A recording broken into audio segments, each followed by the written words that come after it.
देखिए, युवाओं के लिए तो पहले भी मोदी जी कह रहे थे 2 करोड़ रोजगार आएगा, लेकिन फिर वही बात है, पकौड़ा तल रहे हैं। चुनाव को ध्यान में रखते हुए या मोदी पार्ट 2 की जो सरकार ने आज बजट जारी किया है वह पूरी तरह से जो है कि झूठा छलावा है। बजट में सर कुछ नहीं है, लुट जाएगा हिंदुस्तान सर। क्योंकि आपने भिखारी तो बना ही दिया है, हम लोगों को 5 किलो के राशन की लाइन में खड़ा करके भिखारी बना दिया है। भैया इतने ढेर सारे बजट देख लिए 10 साल में, हर बजट पे महंगाई बढ़ी, हर बजट पे जनता पे भार बढ़ा और बेरोजगारी बढ़ी, भ्रष्टाचार बढ़ा। मंदिर की प्रमाणिकता देके आप वोट लेना चाहते हो, उसी तरह आप ये बजट, अब इस बजट को सिर्फ एक चीज कहा जाता है कि पुरानी जलेबी को नई चाशनी में डुबो कर वापस दे दिया गया। जैसे अभी तक भाजपा सरकार जुमला फेंकते आई है, अब एक नया जुमला। इससे पहले अभी छत्तीसगढ़ में लाडली बहना योजना का जुमला था, अब करोड़ों बहनाओं को करोड़पति बनाने का जुमला। ऐसी फीलिंग आ रही है कि मैं लखपति नहीं बल्कि करोड़पति बन गए हम। जी से खुश हैं। अरे निर्मला जी से तो इतना खुश है कि निर्मला जी से जब लहसुन के पूछो कि भाई लहसुन क्यों महंगा हो रहा है, हम लहसुन खाते ही नहीं है। अगर आप गैस पे सवाल करेंगे तो पहले तो वो जब गैस सिलेंडर महंगे थे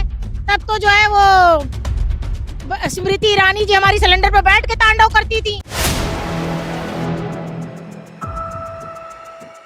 4 PM न्यूज नेटवर्क में आप सभी का स्वागत है। मैं हूं क्षितिज कांत।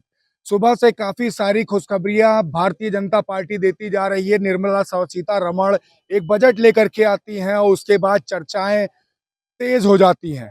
आपने देखा किस तरीके से महिलाओं को तमाम सारी सौगात देने की बात कर रही हैं, लखपति बहना बनाने की बात कर रही हैं, गरीबों के लिए तमाम सारी बात की। हमारे साथ तमाम महिलाएं हैं, हम इनसे बात करेंगे और जानेंगे जो बजट जो आया है उसको लेकर क्या कुछ कहेंगी, क्या कहेंगी। आज निर्मला सीतारमण एक बजट लेकर के आई और उसमें तमाम सारी चर्चाएं उसके बाद हो रही हैं, महिलाओं के लिए तमाम सारी सुविधाओं को बात कर रही हैं। जी, मैं यही कहना चाहूंगी कि भाई देश की महिलाओं के बारे में हमारी निर्मला सीतारमण जी ने इतना बढ़िया बजट दिया है, उसमें तो देश की महिलाएं तो बिल्कुल खुशी से झूम उठी होंगी, क्योंकि ये भी एक और जुमला है। जैसे अभी तक भाजपा सरकार जुमला फेंकते आई है, अब एक नया जुमला। इससे पहले अभी छत्तीसगढ़ में लाडली बहना योजना का जुमला था, अब करोड़ों बहनाओं को करोड़पति बनाने का जुमला।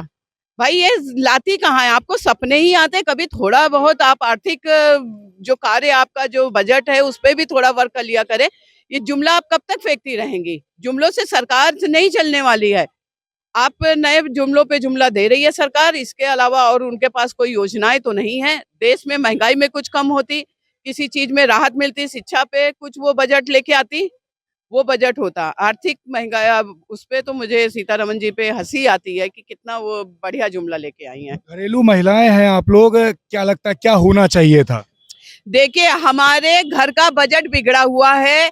जनता को चाहिए था कि हमारी निर्मला सीतारमण जी कुछ ऐसा लेके आती जिससे महंगाई में राहत होती। गैस का सिलेंडर का दाम आप करवा देती कम, या अब बाहर जो महंगाई बढ़ी हुई उस पर कुछ कम करवाती। जुमला लेके अब सरकार क्या, आपकी सरकार बनेगी तो आप करोड़पति बनाएंगी महिलाओं को। पहले भैया अपने जो पूंजीपति हैं उनको आप करोड़पति बनाएंगे या महिलाओं को करोड़पति बनाएंगे? जीतने के बाद आप वैसे ही कह देंगे। जैसे लाडली बहन योजना वाला एक जुमला साबित हुआ, सारी बहनों ने मिलके सरकार को वोट किया, अब वो बेचारी ठगी गई हैं। अब लोकसभा में भी एक ठगने का नया मंत्र फूका जाएगा। फिर से लखपति दीदी की बात हो रही है। जी मैं तो सुनते ही लखपति बन गई। मुझे ऐसी फीलिंग आ रही है कि मैं लखपति नहीं बल्कि करोड़पति बन गए हम। क्योंकि निर्मला जी से खुश हैं। अरे निर्मला जी से तो इतना खुश है कि निर्मला जी से जब लहसुन के पूछो कि भाई लहसुन क्यों महंगा हो रहा है, हम लहसुन खाते ही नहीं है। अगर आप गैस पे सवाल करेंगे तो पहले तो वो जब गैस सिलेंडर महंगे थे तब तो जो है वो स्मृति ईरानी जी हमारी सिलेंडर पे बैठ के तांडव करती थी। आज 1100 रुपए का सिलेंडर ले रहे हैं। तो ये बताइए, ये जो लखपति बहना बना रहे हैं ये किसको बना रहे हैं भाई? हम लोग तो कंगाल हुए जा रहे हैं।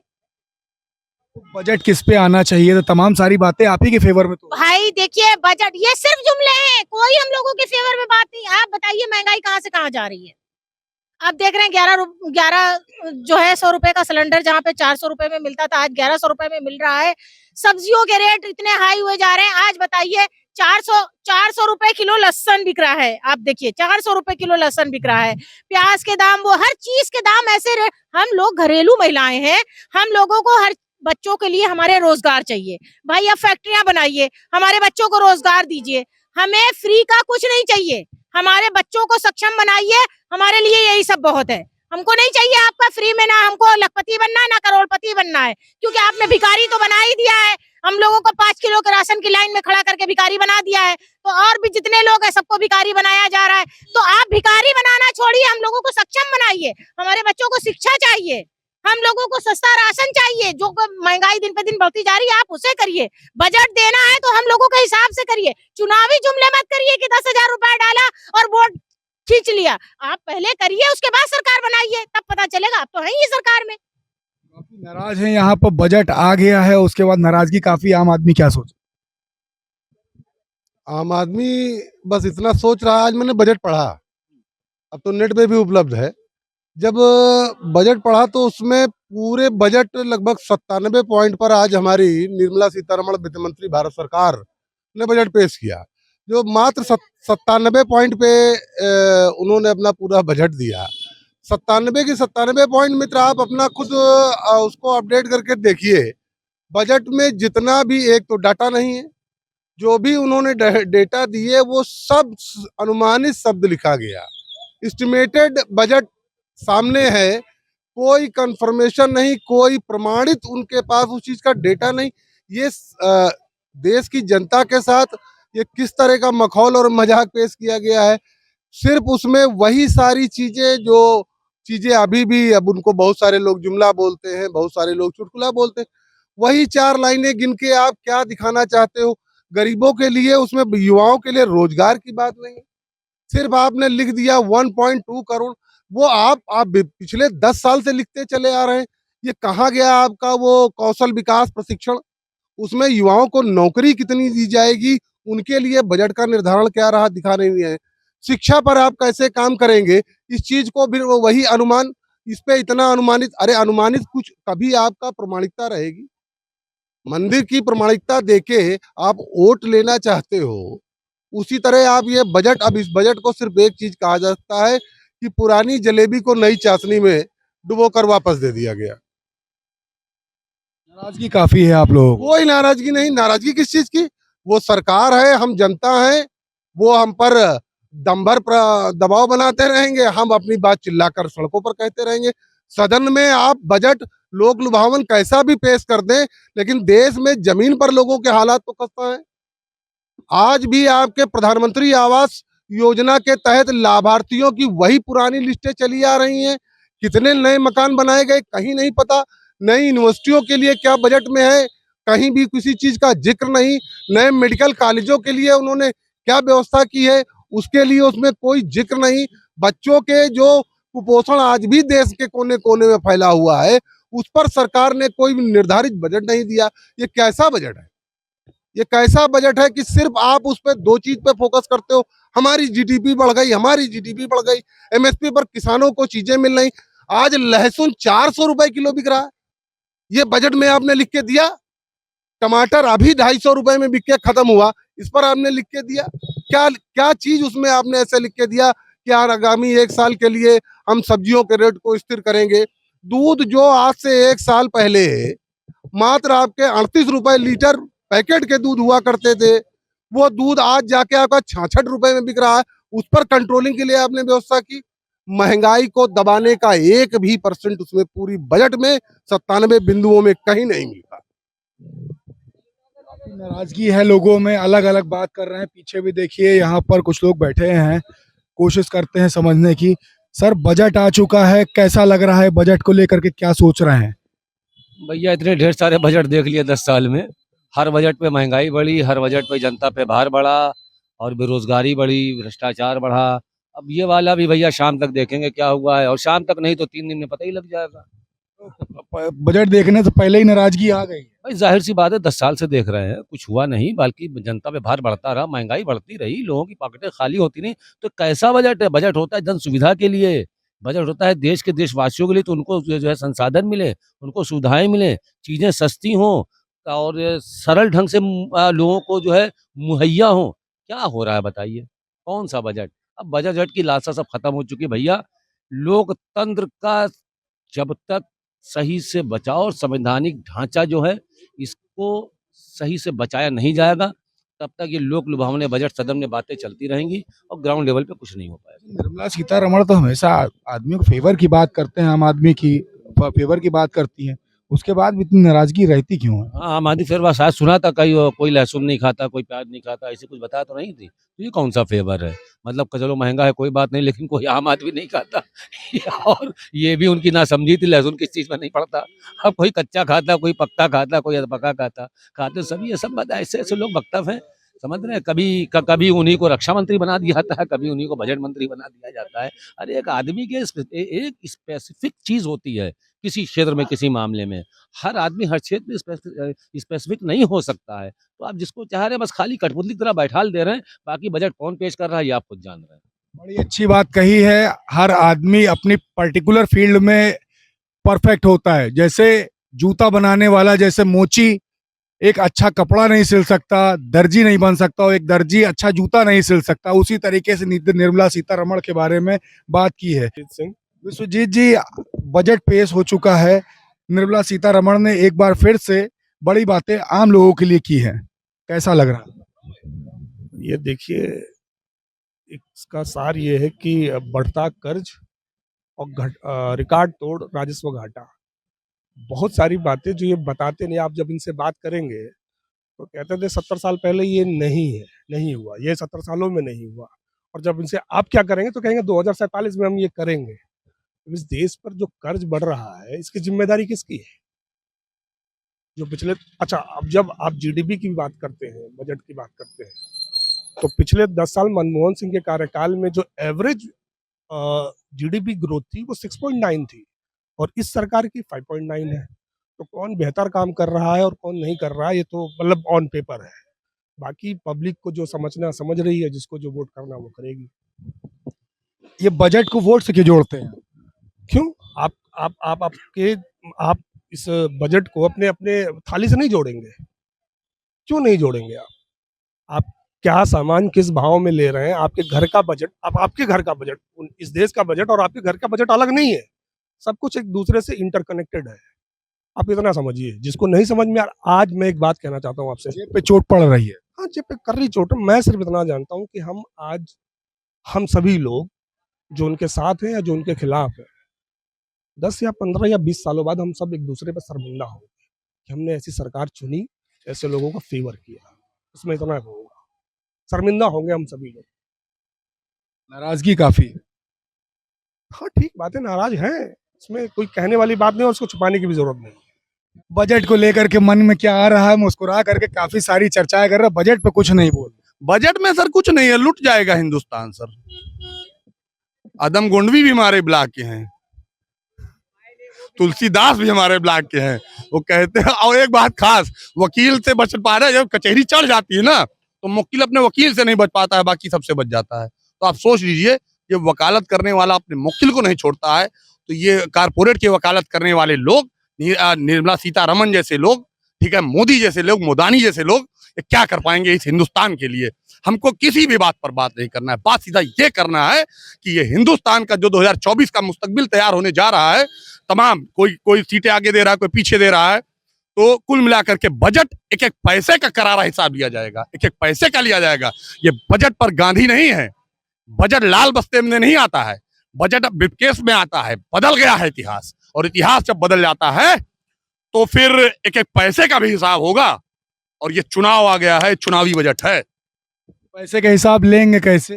लेंगे कैसे? सीबीआई जिससे हेमंत सोरेन को डाल रही है ना अंदर, आप समझिए, तो किसी के जेब का झुंझुना नहीं है सीबीआई।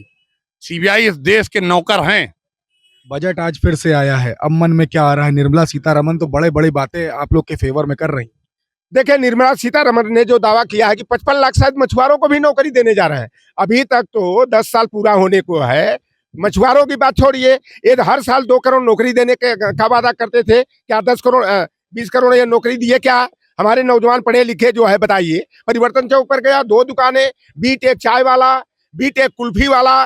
तो इस तरह का ये झूठा छलावा दिए हैं कि सबका साथ, सबका विकास, सबका विश्वास। ये सबका साथ लेकर के लोगों का विश्वास तोड़ने का, धोखा देने का, और अपने चंद पूंजीपति बनिया और विशेष करके गुजराती के बनियों को जो है माला माल करने का काम करे। या कुल मिलाकर के पॉलिटिकल स्टंट है। 2024 के चुनाव को ध्यान में रखते हुए यह मोदी पार्ट 2 की जो सरकार ने आज बजट जारी किया है वह पूरी तरह से जो है कि झूठा छलावा है। इसका जो है कि जनता के सेहत पर कोई असर पड़ने वाला नहीं है। यह पूरी तरह से अन्य मुद्दों की तरह यह गुमराह करने वाला मुद्दा है। इससे जो है कि जनता का कोई कल्याण होने वाला नहीं।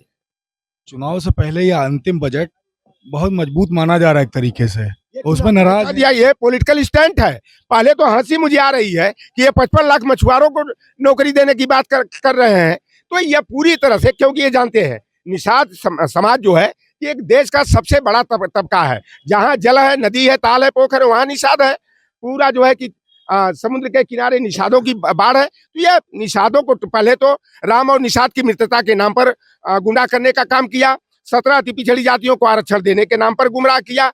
निषाद समाज को राम का भक्त और राम का मित्र और शरणदाता बता करके गुमराह करने का काम किया। लेकिन निषादों से किया हुआ वादा अभी तक भारतीय जनता पार्टी ने एक भी पूरा नहीं किया। अखिलेश यादव ने निषाद समाज को मान सम्मान पहचान देने के लिए 2013 में 5 अप्रैल को निषाद राज जयंती, कश्यप ऋषि जयंती का सार्वजनिक अवकाश घोषित किया था, जिसे जोगी जी जो निषाद वंशज मछेंद्र नाथ के मठ से निकल कर के आए, उन्होंने निषाद राज की छुट्टी को खत्म करने का काम किया।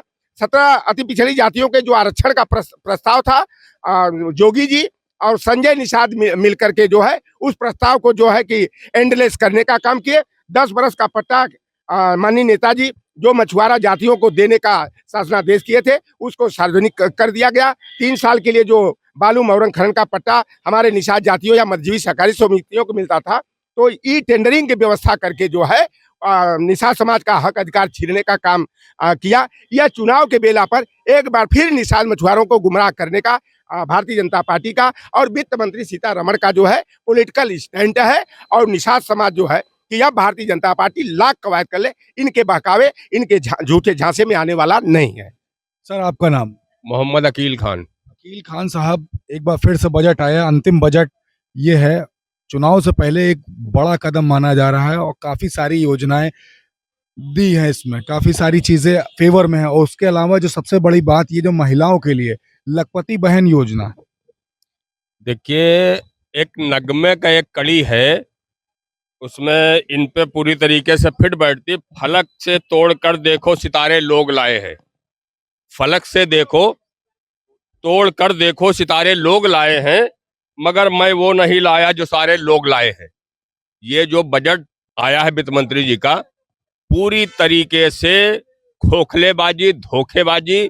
और ये बजट न किसान का है, न नौजवान का है, न महिलाओं का है, किसी का ये बजट नहीं है। ये सिर्फ इस वजह से बजट आया है कि 2024 बिल्कुल सर के ऊपर है। लोकसभा किसी भी तरह छलावा करके, कपट करके, झूठ बोल करके दोबारा मतलब ये सत्ता में तिबारा आना चाहते हैं, लेकिन देश की 140 करोड़ आवाम इनके झूठे बजट पर अमल नहीं करेगी। और इंडिया गठबंधन को पूरी तरीके से 2024 में बजट के जो आया है आज, इस बजट का जवाब 2024 में देगी, जवाब मिलेगा। आपका नाम सर? संदीप। संदीप जी, बजट एक बार फिर से आ गया, युवाओं के लिए क्या दिख रहा है इसमें? देखिए, युवाओं के लिए तो पहले भी मोदी जी कह रहे थे 2 करोड़ रोजगार आएगा, लेकिन फिर वही बात है, पकौड़ा तल रहे हैं। पढ़ाई लिखाई करने कोई मतलब है नहीं, रोजी रोटी मिलनी नहीं है, तो बस ये सब छलावा है, दिखावा है। और सरकार का बजट क्या है भाई? वही महंगाई, वही भ्रष्टाचार हो रही। निर्मला सीतारमण एक बार फिर से लेकर के आई है बजट, तो लेके आएंगी, लेकिन उसमें जब युवाओं को कुछ दिखेगा तब तो खुशी होगी भाई। हर बार जब निराशा ही जो है हाथ लगेगी तो खुशी कहाँ से आएगी? जब वही काम करना है, वही लाठी, वही कोर्ट जाना है, वही सब कुछ है भाई, जब कुछ है ही नहीं है तो काहे खुशी कहोगे बताइए? एक बात करें, इंतजार कर रहे थे बजट आने का कि भूल गए थे कि बजट भी आना? नहीं, अब ये तो हो रहा था कि चलिए ठीक है, मोदी जी अब 24 के पहले हो सकता है कि रोजगार दे दें भाई। नौकरी देने का वादा किए थे, रोजगार देने का वादा किए थे, हो सकता है देंगे। अब ये हो सकता है इनका चुनावी स्टंट है ही है, चुनाव नजदीक है तो बजट ला दिए, अब उसमें भी कुछ नहीं है। और इधर एक कभी उत्तर प्रदेश में वैकेंसी चली रही होगी पुलिस की, लग उसमें कुछ होना नहीं है भाई। इतना जल्दी फॉर्म भरा, 17 तारीख कर रहे हैं, पेपर हो जाएगा, फिर अटक जाएगा, होना कहाँ है भाई? ये सब तो सब चुनावी, बस चुनावी जुमला है। जैसे सब जुमले थे वैसे भी जुमला है। जुमले थे वैसे ये भी जुमला, कुछ कह रहे हैं? ये कहना है मोदी से। वो कहते हैं तो उसमें एक शेर है छोड़ो पढ़ाई पकड़ लो कढ़ाई मिल के तलो पकौड़ा, इनकी नजर में तो ये भी रोजगार है ना। छोड़ो पढ़ाई पकड़ लो कढ़ाई मिल के तलो पकौड़ा, तो इस तरीके जब इनके जुमलेबाजी हो गई, ये तो मतलब ठेला लगाओ, खोमचा लगाओ, मूंगफली बेचो, उसको भी रोजगार समझते हैं ना। तो 10 साल हो गए, अगर 2 करोड़ सालाना रोजगार के लिए कहा था तो 10 दूना 20 करोड़ लोगों को रोजगार मिल जाना चाहिए था। लेकिन ये सिर्फ झूठे वादे, जुमलेबाजी। अमित शाह जी तो सीधे कहते हैं 15 लाख का जुमला। तो इसी तरीके से इनका सारा बजट आज न किसानों के लिए कुछ है, न महिलाओं के लिए है, न छात्रों के लिए है, न अस्पतालों के लिए है। तो इस वजह से इनका जो भी बजट है ये हवाई बजट है। इस बजट से देश का कोई भला होने वाला नहीं है। ये अलग अलग लोगों से हमारी बात हो रही थी, काफी लोगों से हमने बात की। क्लियर है, जो बजट जो आया है इसको लेकर के लोगों में काफी नाराजगी है। साहब बोल रहे हैं कि 2024 के लोकसभा चुनाव से पहले एक तरीके से ये जुमला ही है। देखने वाली बात होगी किस तरीके से लाभकारी होगा। फिलहाल लोगों ने अपनी अपनी राय आपके सामने रखी। आप भी अपनी राय कमेंट बॉक्स में लिखते रहिए और जुड़े रहिएगा 4 PM न्यूज नेटवर्क के साथ। मैं हूं क्षितिज कांत, कैमरा पर्सन शुभम के साथ। धन्यवाद।